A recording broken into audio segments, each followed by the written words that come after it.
because the test took too long to process, so I'm just going with it because it looks like the audio is working to me.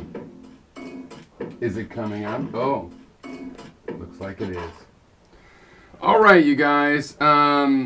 This is about willpower. This video is about willpower.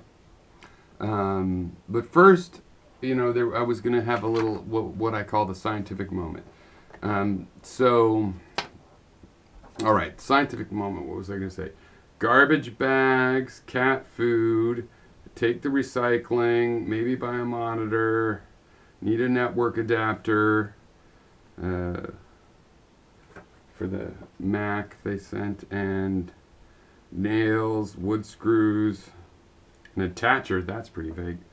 Wait, this can't be the right list. I don't know.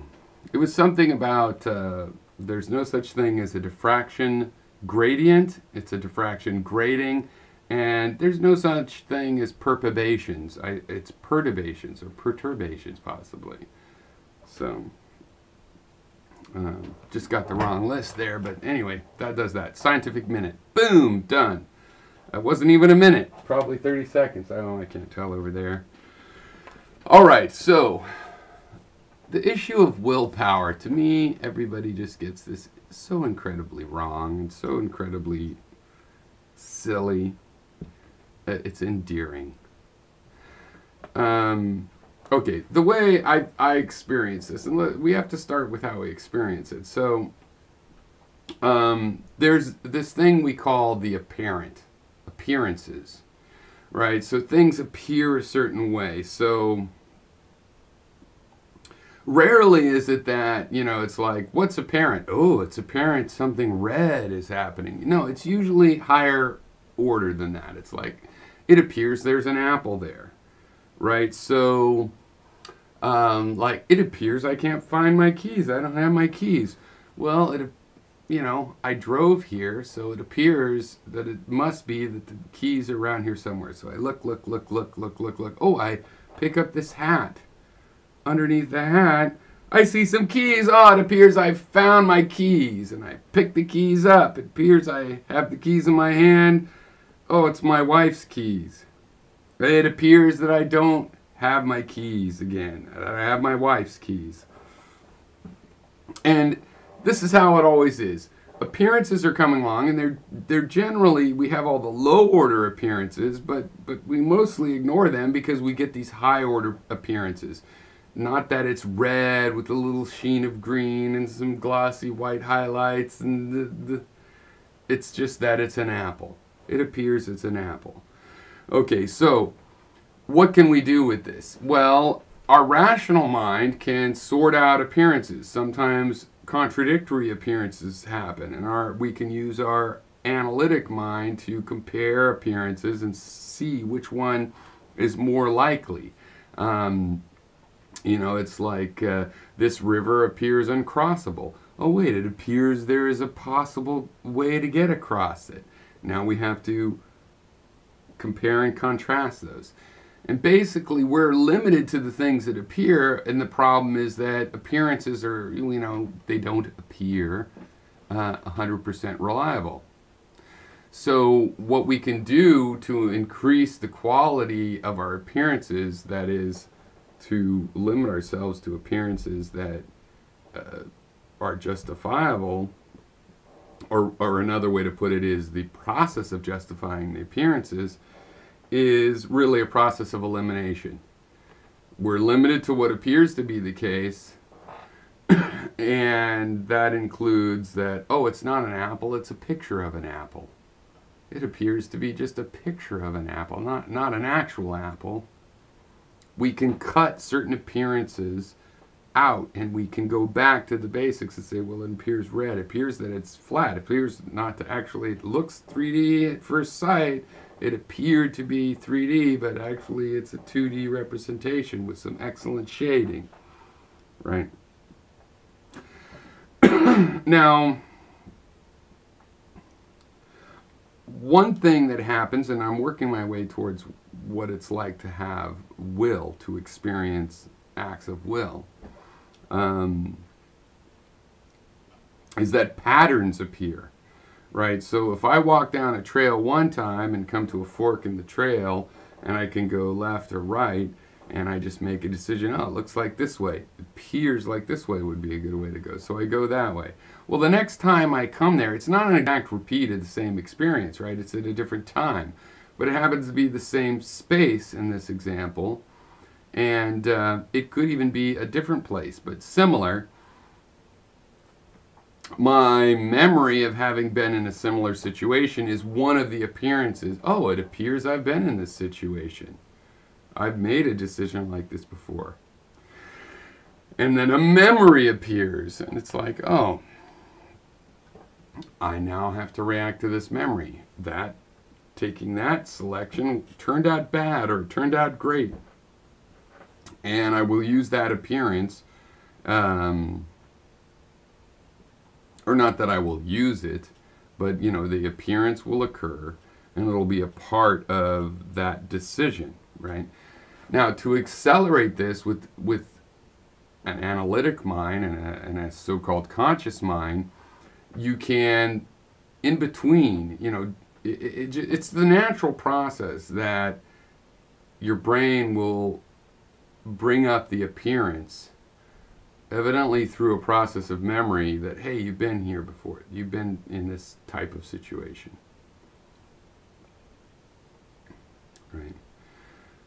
What you can do is not wait till the last second where that comes on its own, but having thought through your experiences, you'll provoke those early, and you could speed up the process of thinking about the kind of decisions you've made. And that will set you up to change the kind of decisions that you make in the future. You can change your taste, you can acquire a taste, you can drop a taste. It's not just a matter of going, hey, I don't want to think that way anymore. No, but you can hint and recognize patterns.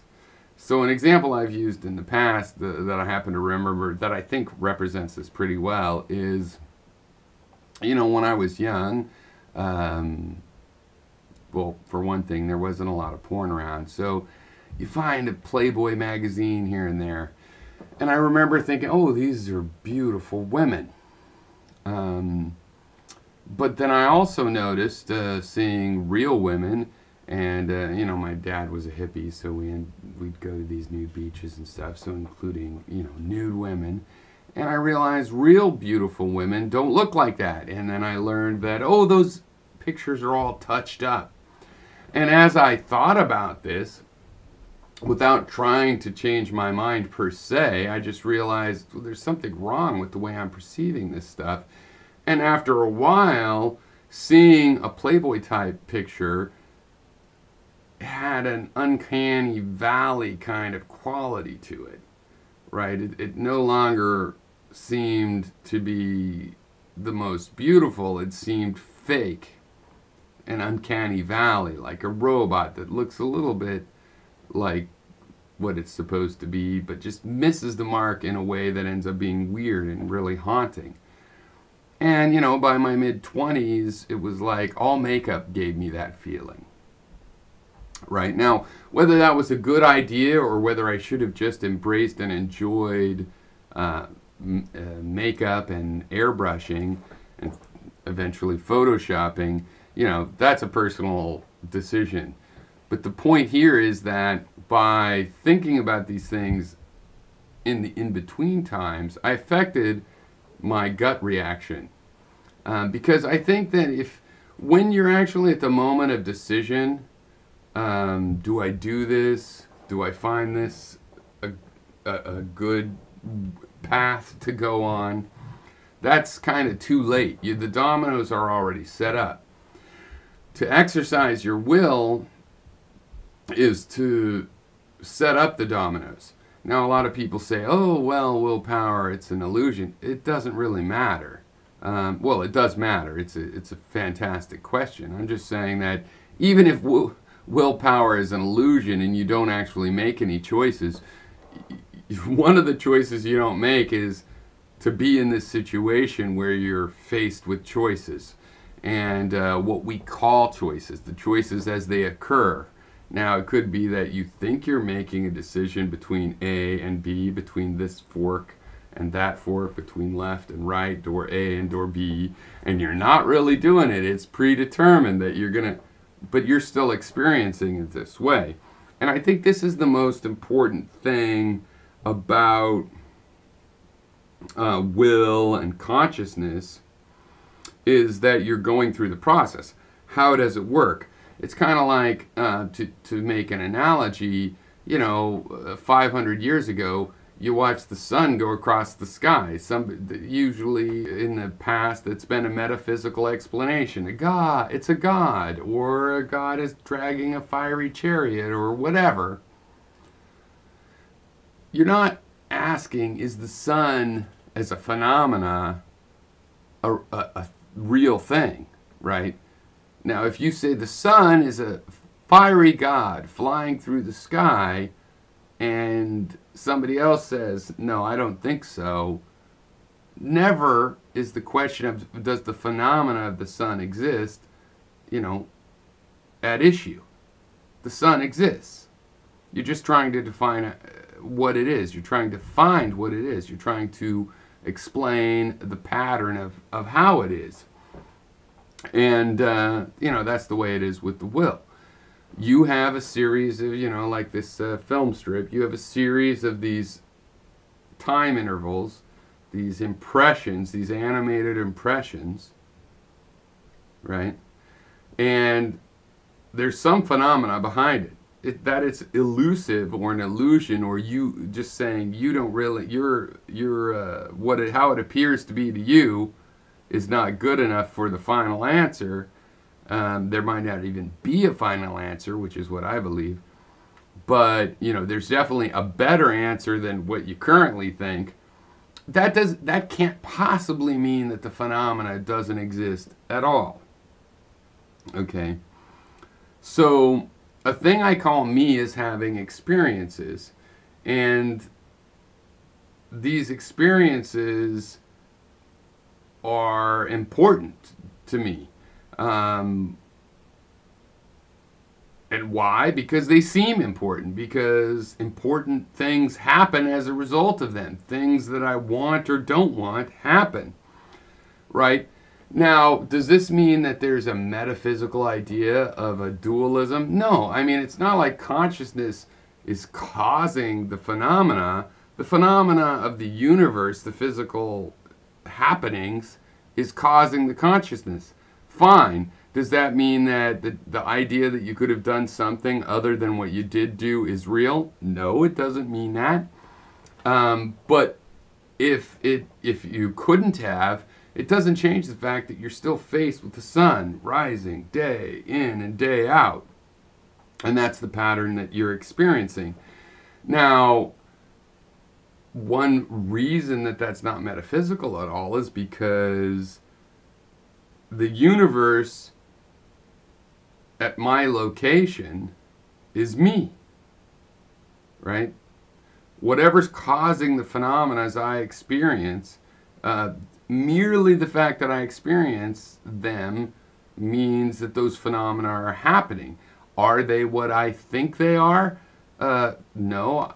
In my case, I don't expect them to be. It's just a phenomena waiting to be explained.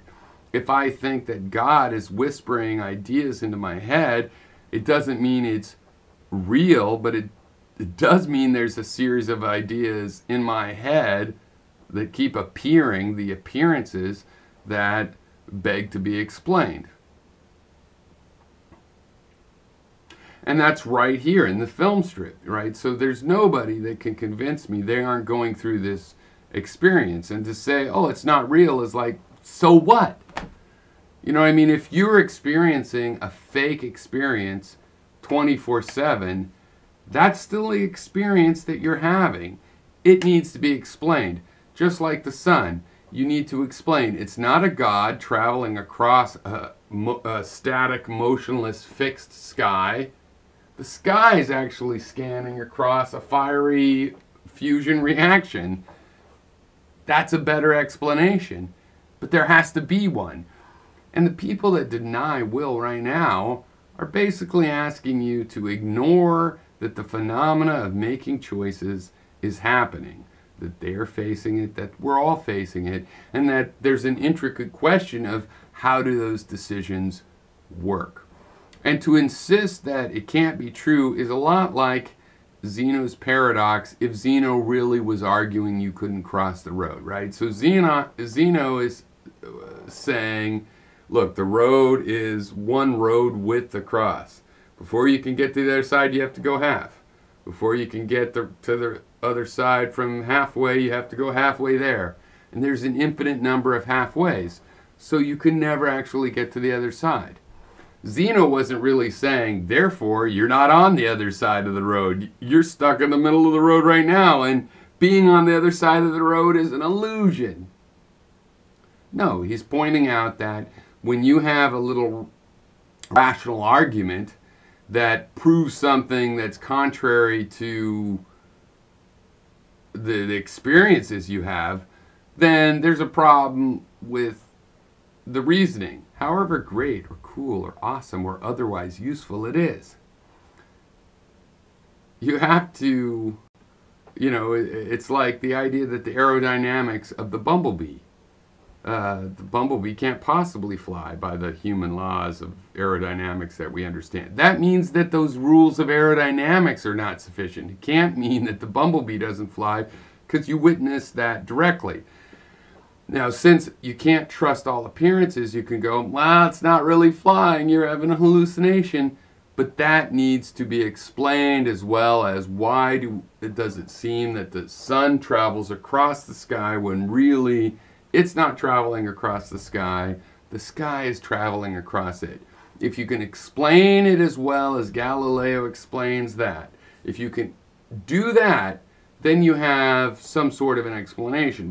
But if and since the anti-willpower movement, they love to call it free will, but the anti-willpower movement is focused mostly on, it's not really a thing, you don't really have to worry about it, you don't have to think, well, that's a lie, okay, you guys? Please believe it's a lie. Your number one question, the most important question in any living creature's life, should it be so fortunate as to have a brain that can conceive of the question, is how does the will work? How do you improve your working of the will? Is it true, as I say, that while you can just go through experiencing and hope for memories that add into your domino effect reactions, is it really true that if you think about your experiences in between your decisions, that it'll improve, that you will be able to set up the dominoes so they go more how you like? Not necessarily differently. Maybe it is inevitable, because that's a separate question. Because if the universe can feel emotions, because the self is an illusion, remember? And so the self is just what this part of the universe is experiencing, right? A little storm of salts and eukaryotic cells, a little cloud and a storm is having this experience, and it's just a part of the universe. It's just a part of the universe where I am, right? The universe has this conscious experience.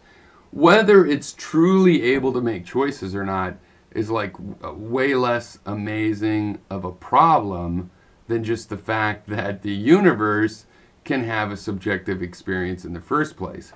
And regardless of what you think you've deduced from your senses, that's the experience you're having. That's what you have to deal with. If it's all an illusion this way or that way, well, we should find an explanation for these phenomena, an explanation for why these illusions exist. And in the end, even that question is secondary to how can you use your will better. It's the most important question you could possibly ask. It's the most important philosophical question that you could ponder over and hopefully figure out answers to, of how you can better exercise your will. And I'll tell you the reason it seems quite true that this problem is valid, whether there's an illusion or not, is because it does take energy. It takes more energy to have a stronger will, and the stronger will, if it's intelligent, if it's a smarter will, right? You can't just try to overpower everything, because you don't necessarily have enough power to do that. But if you can interact with things in a way to efficiently use your will with the energy you actually have available, then your life's going to be better. That's kind of important. Better life. I mean, in my opinion.